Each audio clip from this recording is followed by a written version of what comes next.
I love what I'm hearing because I'm hearing this reoccurring theme too of try to think about what your priorities are. Because I heard if you have kids and you have to work around that, you can negotiate your hours and productivity level. If factor in the commute, think about the benefits. Don't just think about the hourly or think about the state that you want to work in and where's your priority with where you want to live, a geographical location. So I like that you're kind of highlighting because I think you're right. I don't remember. I mean, it was 17 years ago for myself, but I don't remember this conversation ever happening in grad school. I loved my grad program, but I don't remember this type of conversation. And when you mentioned something about, when you first graduate thinking about the money, I remember I was thirsty for a paycheck because here I was in my early 20s and I had been going to school my whole life and working little jobs to get through grad school that weren't very high paying, but now I'm in this career and people are throwing dollar numbers at me, and it's you can get very blinded Yes. and we are in demand, so those dollar numbers can go up. And so I love that you point out some of these different aspects for these SLPs to be, or not even just SLPs to be, maybe people who are changing job settings. This could be applicable to SLPs already in the field or SLPAs who want to maybe make a transition to a different setting or a different state or rethink about their priorities and what's important to them when they go back to the table for negotiation. So I really appreciate what you're sharing. Yeah, yeah, 100% of what you just said, because I think, and I think this is very important to know too, is that when you're graduating school, you're going out into the workforce. I know this is not the easiest thing to do, but you do not want to operate from a place of lack and limitation. You want to operate from a place of abundance, right? A place of unlimited potential, a place of visualizing what it is you want. Like visualize the setting that you want to be in, the community of people that you want, your ideal paycheck. Write it down, right? Write down the benefits, see it, picture it, create a vision board of that thing, and know that it's possible. You don't have to settle on the money, the benefits, all of that will come, right? It will definitely come. And I think flipping over from talking about negotiating when it comes to salary and benefits, I want to talk a little bit about negotiating when it comes to what's most aligned for ourselves. Oh, Right? I'm so excited about this. Yeah. You And I have my think, full attention. oh yeah. I think that this is such, to me, this is such a deep emotional understanding and something that we don't think about. I think that sometimes when we are on this path, we're in search of what's next. Let me achieve this. I want to do this. I want to make this money. I want to make these people proud. Do this. But sometimes we have to look out for what's best for ourselves, because the moment that we're not able to show up for ourselves, we cannot show up for our clients, right? Think about if, let's do a hypothetical situation. Let's think about if you're having a really emotional time, right, with your partner at home. And you want to be able to have a relationship with your employer where you are able to say, you don't, because I think a lot of times we have to lie to get time off, right? Oh, I'm sick. Right? You say, but have a relationship where you can say, where you're able to say that, hey, today is just not a good day. So I'll give you an example that I have 10 hours or more of mental health days as part of my benefit package for my employer, for my coworkers, my employees, right? Because I think that mental health is such an important thing, and sometimes we need a break. So I think when it comes to negotiating for yourself, look at the location. What state do you want to be? You may not want to end up like me in the middle of nowhere, right? Where the only thing that was there was that nursing home, but you may want to be someplace like Florida with the the pina coladas and the That sounds delicious. Right. Where after you had like a long day of work, you can go and maybe sit on the beach, because that really does impact our mood and that may recharge you. So you need to negotiate with yourself. Am I willing to be in this state or this location or this place does that align with me? And you may say to yourself, you know, the money is great, but that's not the place for me. And it Yes. fit, right? You have Um, me thinking of some cities here that I uh-huh, know the pay is like, it blows my mind how much they're paying. right, It's so high, but it's also way out towards the desert in the middle of nowhere, not much right, around. right. So they have to increase that pay because it's hard to get people out there because there's not very much around. So Exactly. that makes a lot of sense. It's like, yeah, it might be the money you're chasing, but are you going to be, is your well-being going to be? Like perfect. And yeah, or I'm not perfect, but is it going to be, you know, and sometimes I want to make sure that I say this too, is that, you know, sometimes it's okay to have to do something for a small period of time. Like you may say, okay, well, let me go ahead and get my income up for this year. But after this year, I'm going to move to where I want to be. It's okay to do that temporarily, but Mhm. just not doing that where it's taking a toll on your well-being and it no longer feels in alignment with who you are and what you want. I also think when it comes to Mhm. negotiating for yourself, the person that you work with or you work for has should be in alignment with your leadership style that you're craving, right? I think we don't talk about that sometimes. It's like, I don't want, personally for me, I'm a free spirited person. I don't want someone who's going to micromanage me. That may not be in alignment with you. Or I may want somebody who I think I can easily communicate with, or who is very organized, or who is able to provide me with assistance. That's questions that you should ask your employer or potential employer as well. What is your leadership style? It's okay to ask some questions too. Like, okay, well, tell me a little bit about your leadership, your leadership style. And they're gonna say, okay, well, what do you mean? Okay, well, do you guys have meetings regularly? Is there open door policy? Can I speak to current employees?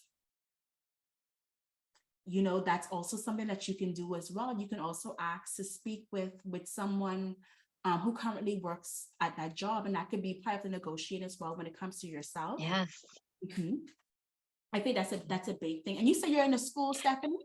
I am. I'm a school-based setting, but I also own a contracting agency. So I do hire Oh, SLPs and SLPA. So I'm hearing I'm listening as both both sides. sides. Yes, exactly. And I have a question for you.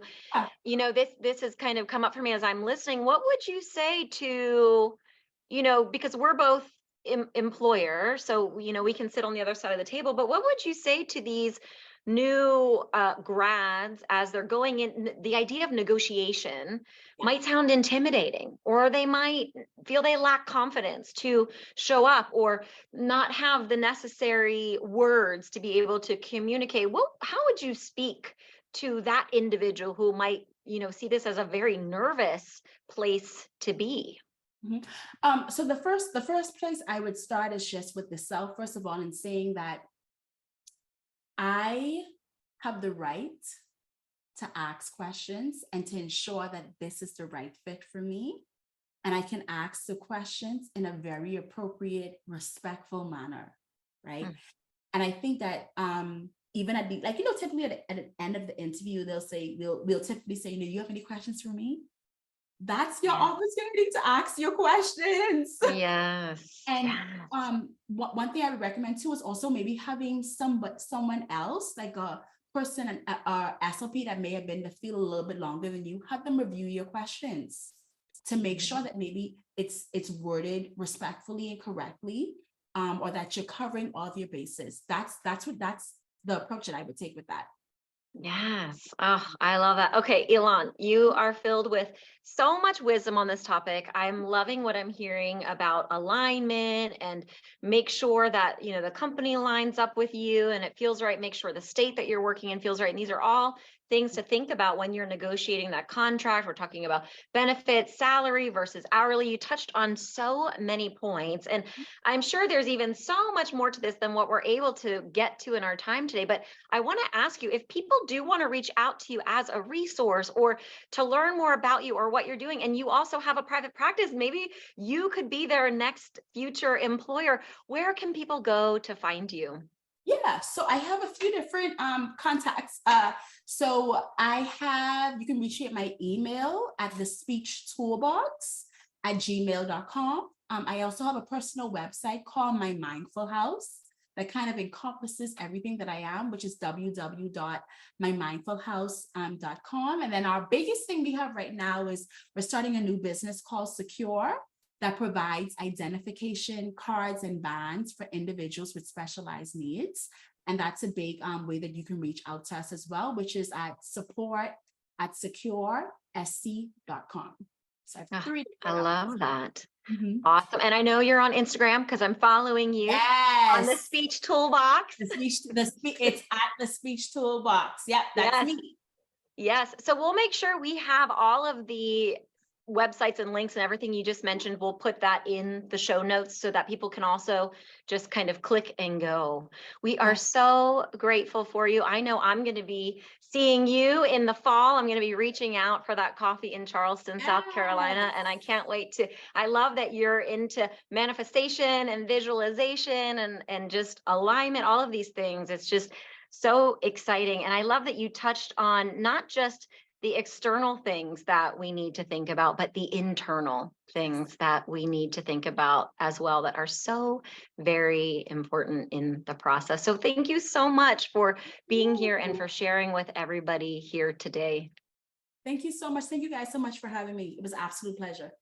Absolutely. And before we hang up, guys, I always like to just end by sprinkling in a couple mindfulness tips. I want to bring mindfulness to the negotiation process and just quickly touch on some ways that we can do that, because I know that we talked about this a little bit, but negotiating your salary can really, for some people, it can bring up feelings of discomfort. But it does not have to when we activate mindfulness and empathy. And I know we touched on empathy today with Elan, and it's just like setting boundaries, like we would set boundaries in any other area of our life. And I know that's something that we are getting stronger at as speech clinicians, is really that self-advocacy and setting boundaries in our life. So a couple tidbits I just want to share. One would be to reflect and maybe journal on your value, the value that you bring, and the unique service that you are offering to the company, and remembering that in the negotiation process.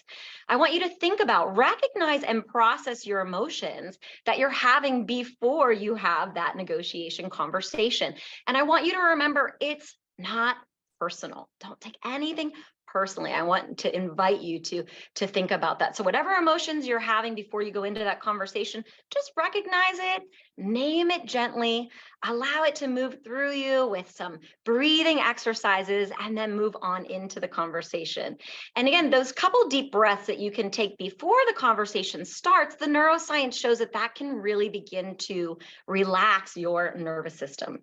We talked about self-awareness a little bit today. So just having that self-awareness, you can also kind of tap into the wisdom of your body. Notice what's going on inside your body when you're negotiating. Are you nervous? Do you feel those butterflies in your stomach? Are your hands shaking? Maybe your heart rate is increased in that time. And you can just bring a little gentle curiosity to, okay, what's going on inside my body? And I can notice it lightly, and I can just do some breathing exercises again to relax my nervous system before I go into that conversation. And when I go into that conversation, I want to make sure I'm keeping my truth. Stick to your truth. Be very transparent, but also compassionate in your conversation. So I say, have a strong back and a soft front. So that strong back is your boundaries, and you know what you want and what you need and your priorities are. But we have a soft front in that we come with kindness and we come with compassion. There goes my light. Give me 1 second. We are in California, so we are looking at saving energy. Everybody, I just didn't want to be in the dark for the last couple minutes, but bring empathy to understanding where the company is coming from that you're negotiating with. We also have to realize that we can negotiate for our value, but we have to keep in mind that the company that we're talking to also has a bottom line. And we have to be aware that sometimes maybe they're giving us the best offer that they can possibly do at the time. So maybe you can be a little open-minded to finding out what their needs are, what your needs are, and then maybe meeting in the middle. And lastly, of course, we touched on this today, gratitude. Elan talked about gratitude as something that's important to her. So show gratitude when you can. I invite you just to be grateful, whether it's an offer that aligns with something you want or not. We have the opportunity just to express our gratitude, to thank the company or the person who's interviewing you for the time that they spent with you, whether or not it's in alignment with your needs. So that summarizes the mindfulness tidbits I love to sprinkle in at the end of each episode. We love having you here. We are right on the half hour. We are going to close out today, but we are excited to see you back here next week with our 6th and final episode, where we're going to talk to Marie Mertella. She is known on Instagram as Thanks Morris, as we are in our last step of our roadmap, the ultimate first day. Blessings, everybody. Thank you, Elan. I'm headed to the beach for that pina colada now. Yes. All right, everybody. Thank you. Take care.